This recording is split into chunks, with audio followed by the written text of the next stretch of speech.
क्या चीनी वाली चाय पीने से शुगर कंट्रोल हो सकती है? चीनी वाली चाय नहीं यार, क्या चीनी के बगैर वाली चाय? फिर वो तुम्हारा भी। अच्छा,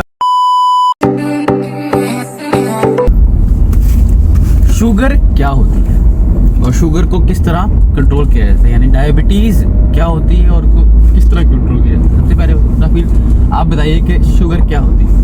यार शुगर बेसिकली हमारी बॉडी में अल्लाह ताला ने एक ऑर्गन रखा है जिसको पेंक्रियाज कहते हैं, उर्दू में उसको लबलबा कहते हैं ना। तो वो नॉर्मली हमारे पास एक हार्मोन रिलीज कर रहा होता है जिसको इंसुलिन कहते हैं। शुगर पेशेंट्स ना आमतौर पे बड़े डरे होते हैं इंसुलिन के नाम से, इंसुलिन लगा रहा है भाई। इंसुलिन अल्लाह ताला ने हमारी बॉडी में नेचुरली प्रोड्यूस करने की कैपेसिटी रखी है, पेंक्रियाज करता है वो। अब होता क्या है कि जब हम बहुत, इसकी काफ़ी वजूहात हो सकती हैं, लेकिन मेनली मैं नॉर्मल बात कर रहा हूँ, हम कम्प्लेक्सिटी में नहीं जाते कि आम बंदे को समझ आए। जब हम बहुत ज़्यादा कार्ब्स लेते हैं, कार्बोहाइड्रेट्स यानी कि मीठी चीज़ें भी और मैदे वाली चीज़ें भी, जिसके अंदर गंदम से बनी हुई भी, मैदे से बनी हुई भी चीज़ें लेते हैं, तो होता क्या है हमारी ब्लड में ग्लूकोज का लेवल बढ़ जाता है। ग्लूकोज का लेवल बढ़ने की वजह से हमारा जो लबलबा है वो कंटिन्यूसली इंसुलिन बना रहा होता है। बिल्कुल। अब होता क्या है कि जब हम बहुत ज्यादा रूटीन में ये सब चीजें लेते हैं तो लबलबे की कैपेसिटी तो कम हो जाती है ना, जाहिर बात है। एज के साथ भी हो सकती है और डिफरेंट फैक्टर्स हो सकते हैं, ठीक है। उसके ओबीस पर्सन है वो भी, तो क्या कहते हैं, अब उसमें जो है ना इंसुलिन कम बनती है, पेंक्रियाज इंसुलिन कम बनाता है और हमारे ब्लड में ग्लूकोज लेवल बढ़ना शुरू हो जाता है, जिसको हम कहते हैं हमारी शुगर बढ़ गई है। तो नॉर्मल एक शुगर जो पेशेंट होता है उसकी ब्लड ग्लूकोज लेवल रेज्ड रहता है। क्यों?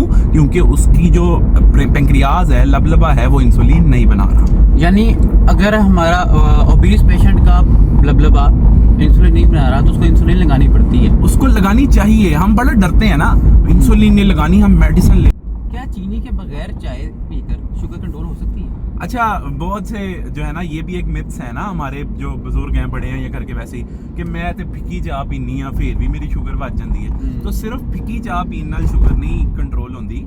इसमें आप देखें कि ग्लूकोज, जो चीज़ आपकी ग्लूकोज को रेज करेगी वो चीज़ आपने नहीं खानी। अब उसमें आपकी रोटी भी आती है, उसमें आपका नान आता है जो आप बड़े शौक से खाते हैं एज अ शुगर पेशेंट, उसमें आपके चावल आते हैं, राइस, ठीक है, उसमें आपका पेठे का हलवा आता है, पेठे का हलवा आता है उसमें, ठीक है, मुझे तो नहीं है ना, ठीक है। अच्छा, तो ये सारी चीजें, ये सारे फैक्टर्स आते हैं। इन सब चीजों को आपने, ऐसा नहीं है कि छोड़ दें आप कंट्रोल्ड एक पोर्शन डाइट लें। जब आप पोर्शन डाइट लेंगे तो ऑटोमेटिकली आपका जो ग्लूकोज, जितनी बॉडी में, ब्लड में जितनी ग्लूकोज होगी वो कंट्रोल्ड रहेगी। आप इंसुलिन भी साथ लगा रहे होंगे तो आपकी शुगर इंशाल्लाह कंट्रोल्ड रहेगी। हम देखते हैं कि आजकल बच्चों को भी जो है ना वो शुगर हो रही है काफी ज्यादा। अब देखें ना फास्ट फूड,